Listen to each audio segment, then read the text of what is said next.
wanted to bring today's episode to the podcast talking all about the fertility awareness method.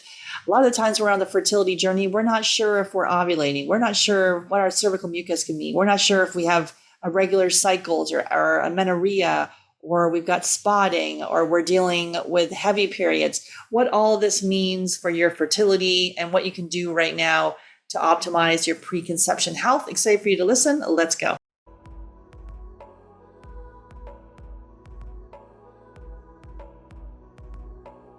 Hey, Lisa, excited to have you back on the podcast. Yeah, it's nice to chat with you again. It's been a minute. It has been a minute. That's what we were just saying. I'm like, I think since I last talked to you, I feel like there's been 2 books and a baby. Yes, a lot. I've been busy, I guess you could say. Well, now we got this new exciting book here that you've co-authored with Lily Nichols. So we're going to be, so this is, I'm looking at some of the reviews. People are like, yes, read this. Every person should be reading it. Literally, someone said every human should read this.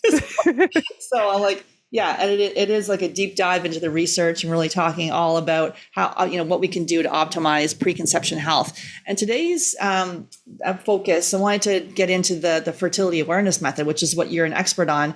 And this is really taking it back to basics, but being able and I don't think, like, we're not taught this in sex ed. No one really understands to look there and see, looking at cervical mucus and taking your temperature. Obviously, you're on the fertility journey. You might be a little more aware of this. But still, I think some people don't really understand what to look for. And, are they having enough sex? Is it the right days? So we're going to kind of dig into some of that stuff. So first of all, let's just kind of have you give yourself a little, like, how you came to do this work. We were just talking, your podcast, Fertility Friday, has been 10 years. 10 years you've been doing that thing. Yeah.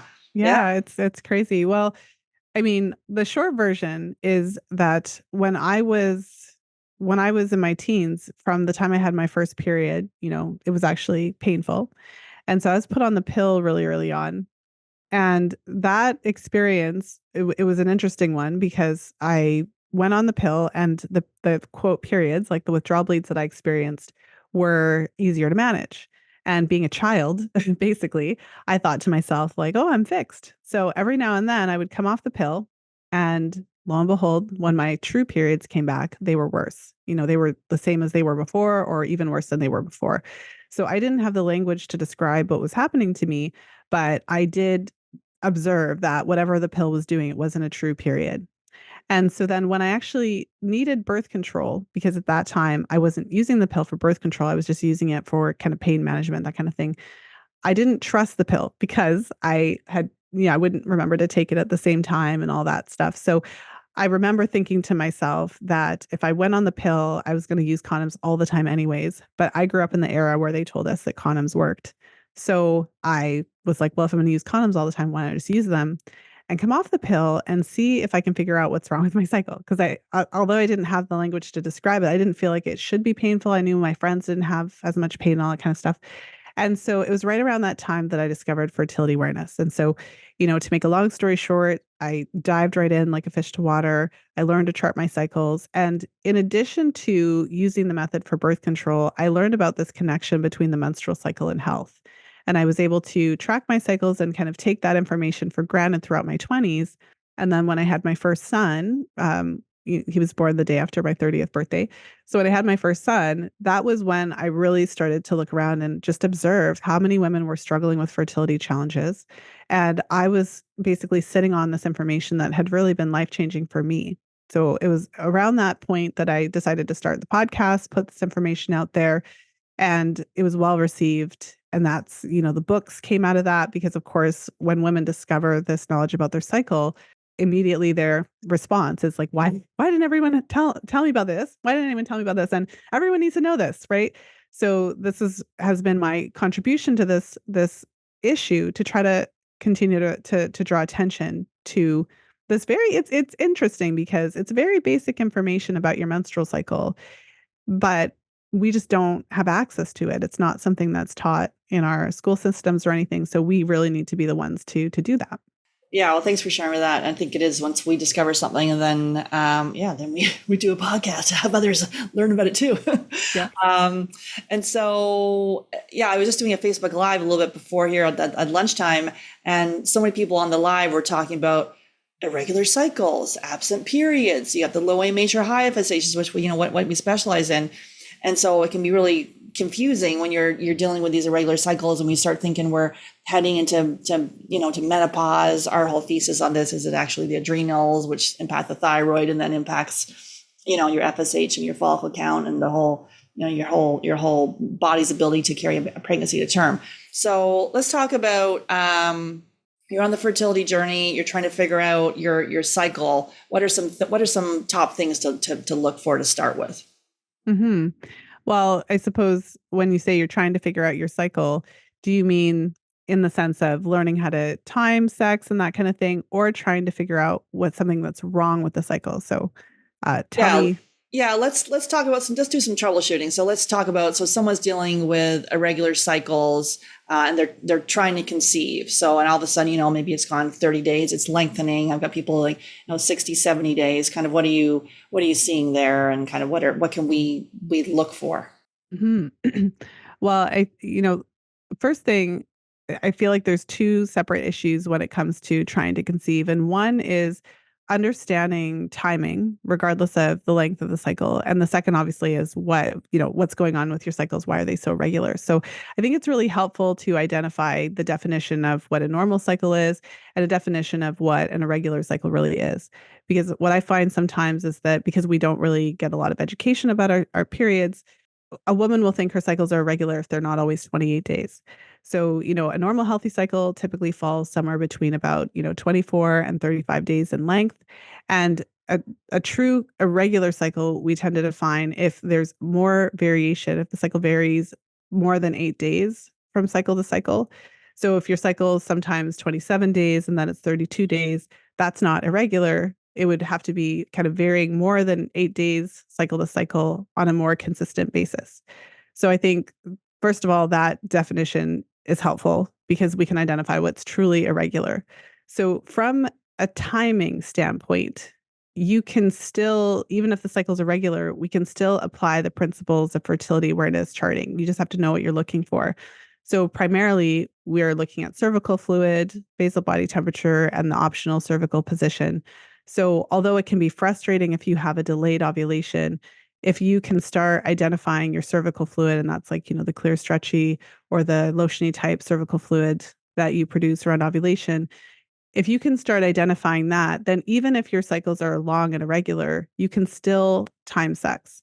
But if you have a client, or someone's listening, and your cycles are really long, like it's day 30 and you still haven't ovulated yet, you want to kind of dial down to what some of the most common reasons for that could be. So one of the most common reasons that a woman may experience an irregular cycle where she's still cycling, it's just that her cycles might be like 35 days or 50 days, or whatever the case is, would be something like PCOS.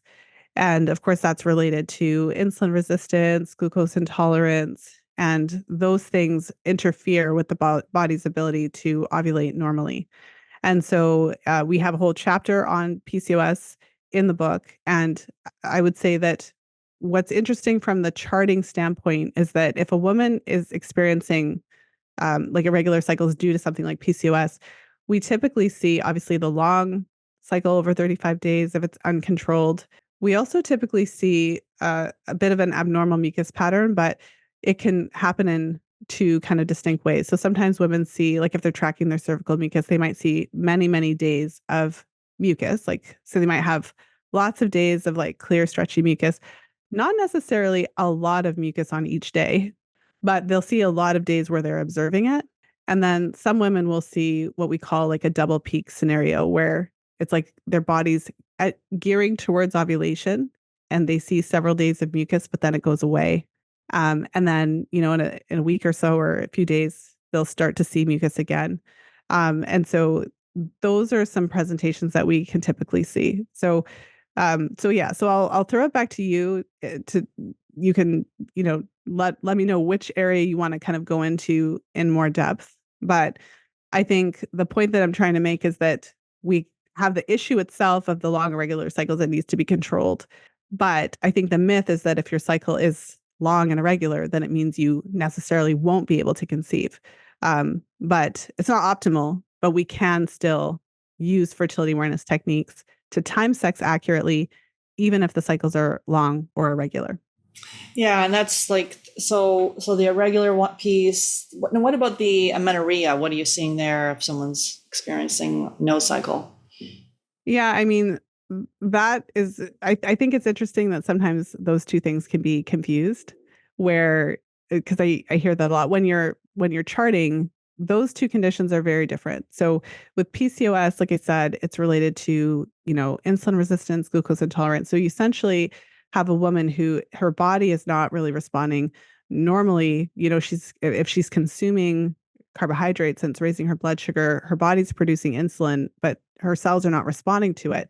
So the insulin is not successfully then moving the glucose into the cells. And so her body has to produce more. And so there's a whole scenario that's going on there. And one other key difference is that she is still ovulating. It's just that often that ovulation is delayed depending on how severe that, condition is. And the root of it is ultimately a metabolic issue. With amenorrhea, when you have somebody who is not ovulating, so, typically if a person is not ovulating for 6 months or more, then it's a very different presentation. So, hypothalamic amenorrhea, for example, is characterized by, under nutrition, over exercise, and stress. And so it's a different scenario because it's not an underlying metabolic condition, like in the case of PCOS. It's a situation where you have someone who is not consuming enough to offset their expenditure. So whether it's someone who's severely restricting what they're eating, or whether it's someone who's exercising quite a bit and not necessarily consuming enough, it presents quite differently on the menstrual cycle chart if someone's charting, because in that scenario, they're not moving towards ovulation. So there's no real follicular development that's happening unless the person has been working on it and is moving towards that. So often there's no cervical mucus at all and just long stretches without any ovulation. And so again, the approach to address those situations is different. With hypothalamic amenorrhea, we have a significant chapter on HA as well. I think the biggest challenge for many women with HA, it's different because it's not that we don't know what is causing this problem. So there's kind of a deeper challenges going on there because often you have a person who is really nervous to stop exercising, or there's certain concerns around restricting food, and often it's tied in with body image concerns and things like that. So it's a different kind of hurdle to get over. But often when women are trying to conceive, that can really help them to connect to making some of those shifts. Yeah, if there's like disordered eating, or if there's that over exercising, under fueling piece where so many people are like, oh, I'm a runner and I've been training for the marathon. Well, and I think a lot of us know on the fertility journey that vigorous exercise is not recommended. It's hot yoga and doing all these things that are, stressful on your body can then potentially impact your cycle, and you can see that. Well, one thing that I can mention that was really interesting, and it was something that we really wanted to include in this discussion of HA, because with HA, often it's kind of like this all or nothing. Like it's either you have a period or you don't have a period. And we were really wanting to bring into light this concept that I've observed with clients over the years, where I would call it the HA spectrum. So it's not like you just wake up and you don't have a period. There was a period of forgive that period of time, but there was a period of time leading up to this where we would have seen cycle disruptions if we were really paying attention. And so what I find is that, not all women are necessarily like they fully lost their period, but many of them may be what I would call on that HA spectrum where they still menstruate, but we are starting to see signs maybe of low progesterone. Maybe they still are exercising quite a bit. Maybe they are restricting their diet, but not enough to fully lose their period. We just see some of the signs of low hormones on their menstrual cycle charts. We see some of those symptoms, and we can kind of associate that with their activity level. And it can have a negative impact on egg quality. It can have a negative impact on hormonal health. There was a really interesting study that we cited in the book where there was a group of women who were not really the exercise was minimal, if any, and they were eating a eukcaloric diet. And it was one of those controlled type feeding studies where they were getting a specific amount of food weighed and all of that based on their activity level. So group A, eukaloric, group B was given about 20 to 30% less calories than required to offset their energy expenditure. So there was a bit of exercise in this in group B. And what was interesting about it was with that 20 to 30% lower, overall caloric intake, none of the women lost their periods. And there wasn't that much change in the overall length of the menstrual cycle either. But when they measured the estrogen and progesterone levels of the participants, there was a significant decrease. And for me, it was like, okay, finally, I found the study that that shows what we're actually seeing in the menstrual cycle chart. So when I'm working with clients who are what I would say again on this HA spectrum, we often see some of these signs where we see less than optimal mucus production. I was just on a call with my practitioners today. We do our client case study presentations, and it's a common thing that we've seen where someone's exercising quite a bit. We're concerned that the caloric intake isn't up to par, and we're not really seeing any mucus, and the luteal phase is super short. So these are some of the signs and symptoms where the person's still menstruating, so they haven't restricted enough to stop, but we're seeing some of those signs. And I think that that's a really interesting piece of the conversation, because you have many women who are trying to conceive who, like what you said, you're like, well, most of them know that they shouldn't be working out so much. But I find that I think we underestimate the impact. And when you have someone who's like really, really active and they're exercising, they always have, and their identity is wrapped into it, they might not think that what they're doing is excessive because they have a different way of looking at exercise. So for them, they're barely breaking a sweat. But for maybe you and I, we're like, whoa, you're doing a whole lot. Yeah, that's just because of exactly. Sometimes even with the stress piece, I'll say, how are you, how are you on a scale of 1 to 10? 1 not stressed, 10 super stressed. People are like, well, either they'll say they're at a 12 or like a 1 or a 2. And so just because you're mentally, emotionally, you're not feeling stressed, maybe the body's feeling stressed. So even with the exercise, maybe you're like not even breaking a sweat, feeling good, but the body's like, oh my goodness, the adrenals are tanked. You're just, needs to, deprioritize reproductive health. Well, there's something, so because you brought up the stress piece, like what came to mind, we looked at some really interesting research on how stress impacts women in particular with HA. And when we talk about that exercise piece, obviously many women exercise to relieve stress. So when you're talking to clients who are, they're exercising quite a bit and you might be expressing just some concern about it and how it could be affecting the cycle, it's like, well, this is how I relieve my stress. So when we looked at the research on women with HA, they respond differently. So for many women with this like with HA who, aren't having their cycles or things like that, their baseline cortisol is already higher. And the way that they're responding to these things is quite different. So although it feels like, okay, I'm exercising and it's reducing my stress, the research would indicate that that's the reverse is true from a hormonal standpoint. So it's really interesting that you mentioned the stress piece as well.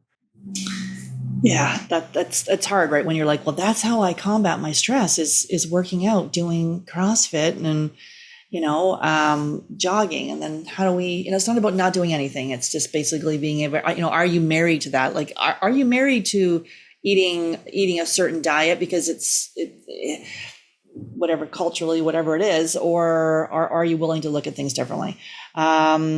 What about ovulation piece then, if we're seeing ovulation disorders? Oh, you cut off at the end there. Or anovulation. What are you seeing there as to some in the charts or anything you want to share? Well, so, I mean, when we talk about anovulation, I guess the difference would be anovulation or delayed ovulation. So it kind of relates back to what we were talking about with HA. If someone really has completely stopped ovulating, um, we want to look at what's happening. So the way I look at it, in my programs, we talk about the foundational factors. We really want to look at what I suppose if we take it back a little bit, in Real Food for Fertility, what we're arguing is that a healthy menstrual cycle sets the stage for optimal fertility, And so from my standpoint, what I think is really helpful is that when you're looking at the menstrual cycle as a vital sign, then just by definition, we are saying that there is a certain parameter that we consider to be normal and healthy. And if your menstrual cycle is falling outside of that, then we're saying there's something going on health wise that's causing it to be disrupted. So when we look at it from that standpoint, then I find it to be really helpful because it takes it away from just me saying, I think that you should do X because I know better or whatever, right? A lot of women that I work with have had doctors always, they're not always providing information, but they're always telling them what to do, right? And so, from this standpoint, if we're looking at the menstrual cycle and we're seeing ovulatory disruption or we're seeing anovulation, then we can take a step back and look at those foundational factors like we talked about. And from there, if those things are out of order and we make suggestions to improve, to change your dietary habits, to change what you're doing, it's either we're going to see those changes reflected in your menstrual cycle or we're not. So I feel like it makes some of those conversations a little bit easier. If you're working with a client, there's some pushback about the exercise or things like that. We can take it back to the menstrual cycle and say, well, if everything was optimal, we would expect to see some shifts. And it can be really encouraging as well, because when you make certain shifts, you actually see the changes that are happening in real time. So, your question about ovulation or anovulation or ovulatory disruptions, I feel like it relates directly back to um, some of the things that we were talking about. So I suppose once if you're seeing ovulatory disruptions, but you've ruled out like it's not HA, it's not PCOS, um, you can kind of look at the difference between whether it's a situational thing. So whether you you normally have your cycles are normally a certain length and you have this one cycle where ovulation is a little bit delayed. Sometimes in that case, it's not like this deep underlying issue. Sometimes it's just related to what happened that cycle. Maybe there was a stressful event that took place. Maybe who knows? Maybe someone was moving, whatever was the case.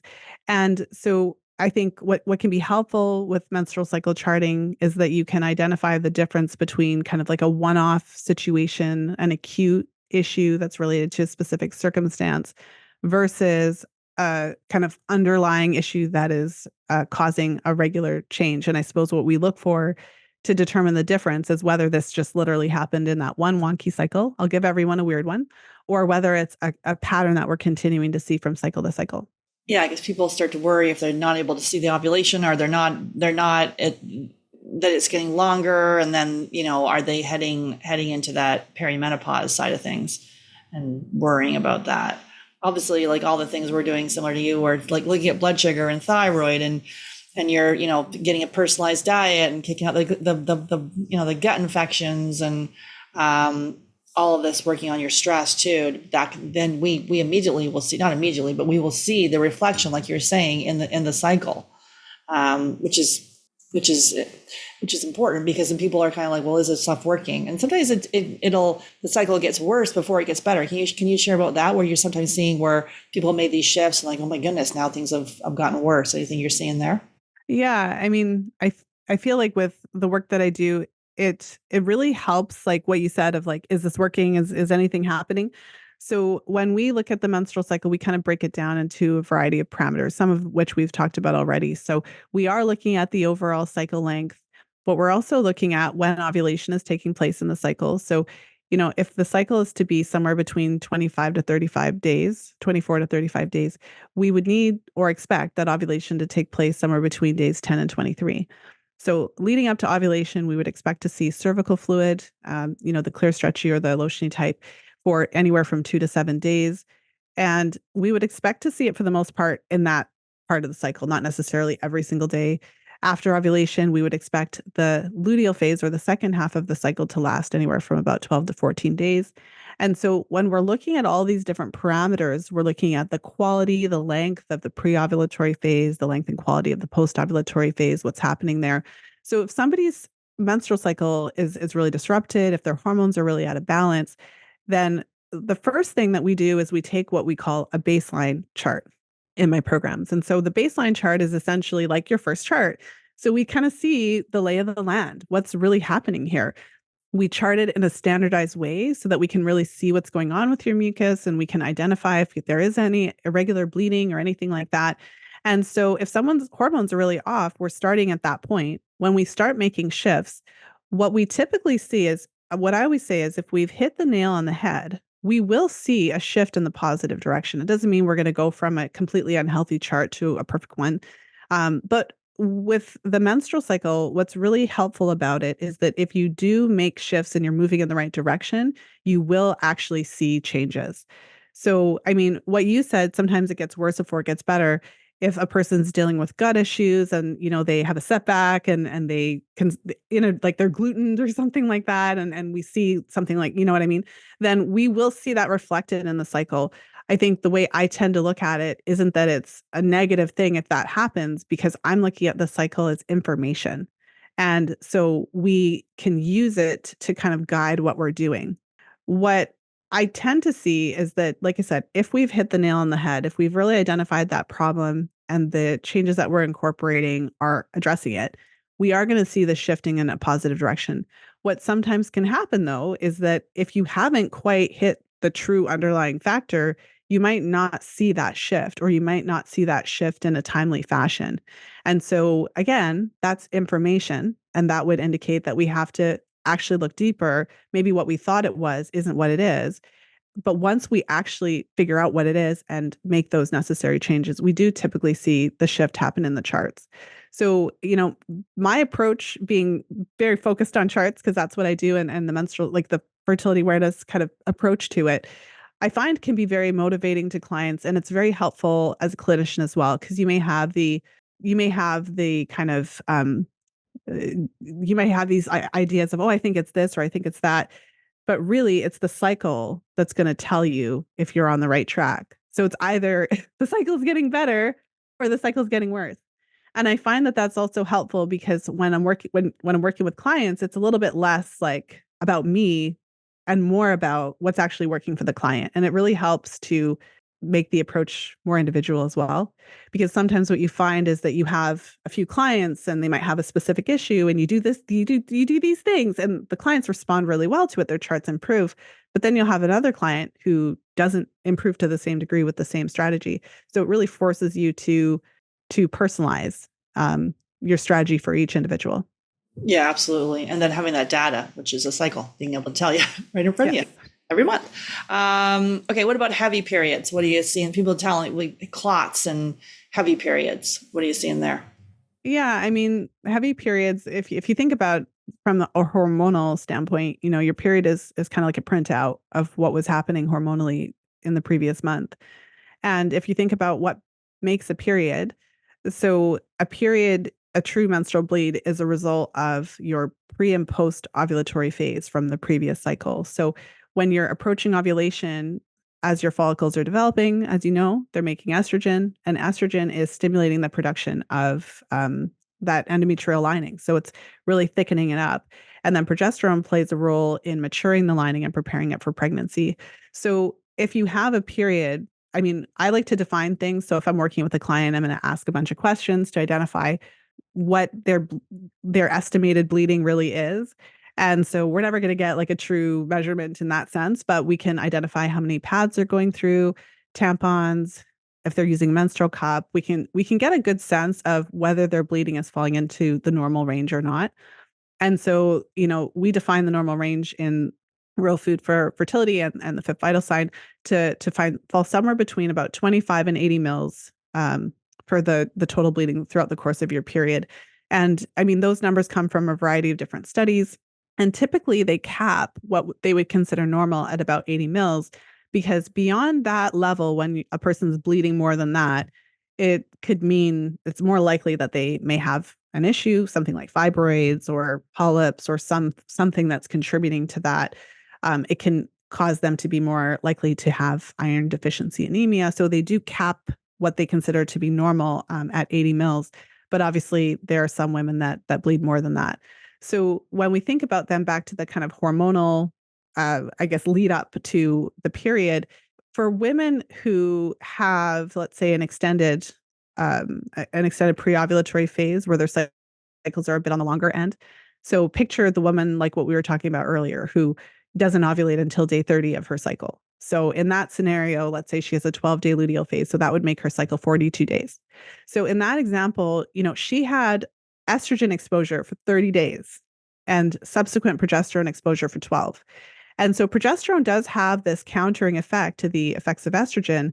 But, and in a healthy cycle, an average of about 29 days, we have about equivalent, days of estrogen compared to days of progesterone. And that tends to lend itself to a more manageable period. It's not to say that heavy periods only happen when a person's cycle is out of whack, but that's certainly one of the contributing factors in many cases where you have more estrogen exposure relative to progesterone. People love to throw around the term estrogen dominance, but I think what's interesting about that is that it doesn't necessarily mean that estrogen is high. It could just mean that you have more exposure, more days of it in comparison. But either way, if you do have unopposed estrogen for longer periods of time, and estrogen is what causes the uterine lining to proliferate and grow, and then you have less of the, comparatively progesterone to counter it, then it can lead to it. So in terms of heavy periods, I think it is really helpful to look at the whole situation, look at the menstrual cycle, look at what's happening hormonally. I would always take it back to what we call the foundational factors. So the dietary factors, sleep, toxin exposure and things like that, just to kind of see what's going on. And also depending on where the woman is. So in my practitioner program, we actually talk about our categories. So like our menstrual cycle categories. So when you have a client who has just come off the pill, for example, then we would be looking at some of the specific issues that pertain to somebody in that kind of post-pill transition phase, for example. When you have somebody who is in premenopause, so if their premenopause, refers to that 10-year period of time before a woman's last period.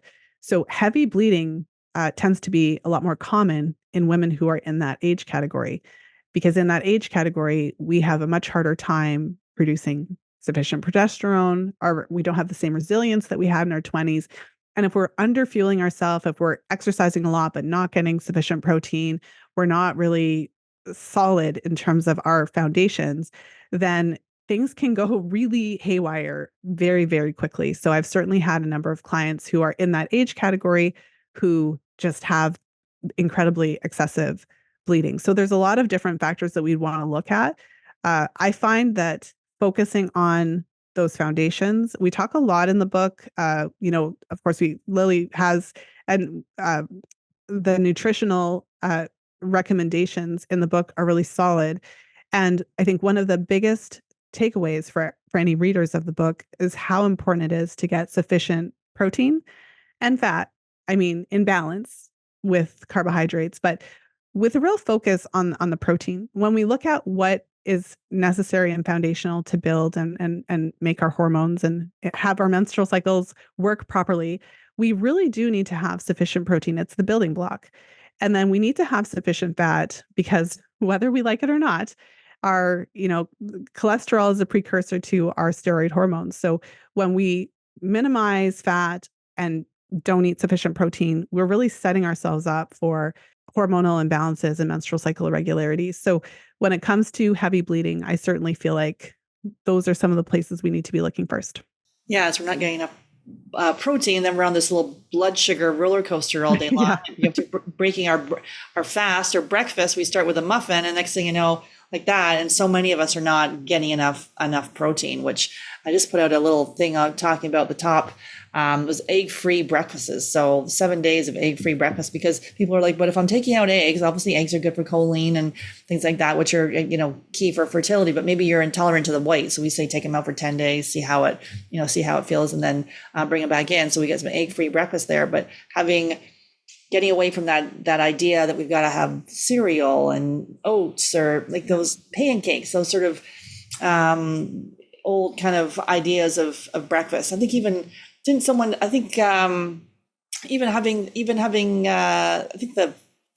the CEO of Kellogg just came out and said wanting to have cereal for dinner.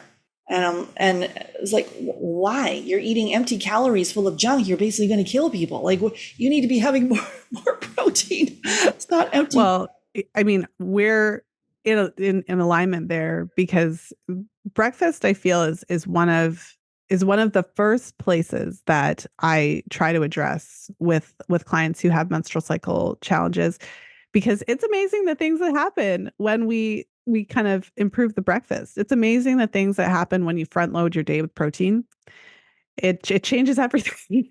It really does. It changes everything. I mean, one of the interesting pieces for anyone who's listening, who's kind of in the charting weeds, when you start, for example, taking your basal body temperature every day, so, doing the thermometer thing in the morning before you get out of bed, very quickly you see whether your temperatures are normal or not. You very quickly see it if they're in range. And when I first started working in this field, I kind of came out of my education program thinking that everyone had a thyroid problem.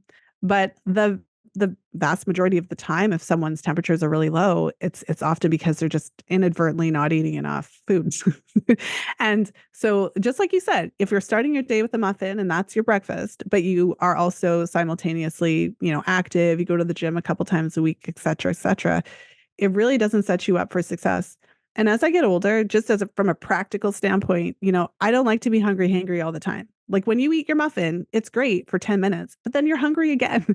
And you spend the day either snacking or trying to chase whatever it is. And then you maybe have a little salad for lunch but either way, if you're not paying attention to your macros and getting sufficient amount to eat, it really throws everything off. And when we're looking at the menstrual cycle and we're seeing issues with the luteal phase, we're seeing PMS, and those are signs of imbalanced hormones, signs that your body is not producing sufficient progesterone.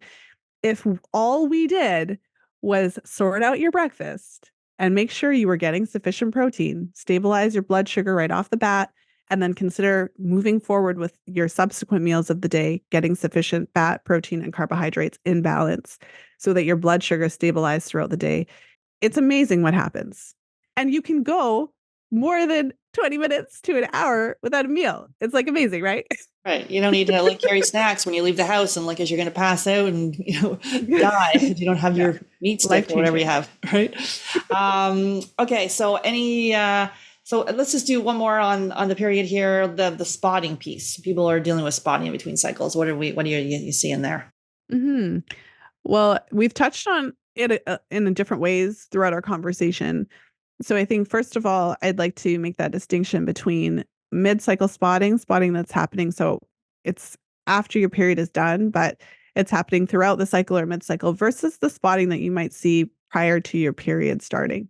So premenstrual spotting is extremely common, and many women may experience like a day or two of bleeding or something like that before their actual period starts. And so, for the record, your period officially starts the first day of your true flow. So, the day that I need something to collect your bleeding or whatever the case. And if you are experiencing a couple of days of spotting or light bleeding prior to that, then we wouldn't consider that to be part of your period unless it's part of the actual flow. So in that particular situation, that is often associated with hormonal imbalance. And we can take a look at the length of your second half of your cycle, the length of the luteal phase. So often when you're experiencing that type of spotting, it's a sign that your progesterone needs some support. And many women will find that if they do support their progesterone production in that second half of the cycle, that spotting would improve and sometimes go away, and their luteal phase might lengthen, their PMS symptoms may improve over time, that kind of thing. So in terms of spotting in the middle of the cycle, it's not uncommon for women to maybe experience like a day of very light spotting around ovulation. So I wouldn't say that it's normal to experience that every cycle, but it's not uncommon. And sometimes that can happen if as the estrogen levels rise as you approach ovulation. So that could be the case. But we do want to be aware that bleeding throughout the cycle or mid cycle, if it's happening consistently cycle to cycle, can be a side of a bigger problem. So, women who have fibroids or polyps may be more likely to experience spotting. If you're seeing spotting after you've had sex, it could be related to something else. So I feel like sometimes when we're seeing, maybe if you see it once in a while randomly, I feel like that's a little bit different than if we are seeing something consistently happen cycle to cycle to cycle. So although it could be related to hormones, we don't always want to just assume it's hormones because sometimes it could be a sign of something more serious. I think in the fifth vital sign, I gave an example of this bleeding that was taking place cycle after cycle. And when the woman finally went to the doctor, she actually was diagnosed with uterine cancer. So I'm not trying to scare anybody. Obviously, that's a different scenario, but I want to make that distinction between that one-off kind of weird spotting you saw that one time versus something that you're seeing on a regular, consistent basis. I think we really need to make sure we check it out because outside of the period, when we see bleeding, outside of this whole period world, bleeding is typically a sign of a problem. And then where can they find your book, Real Food for Fertility? Anything you want to share more about the book? Well, thank you for that. So Lily and I worked on this book for almost 3 years. It's completely crazy, yeah.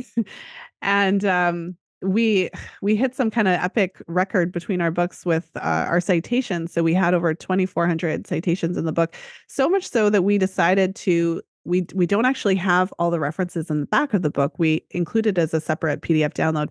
I mean, it was not an easy decision, but it literally would have added 200 pages to the book.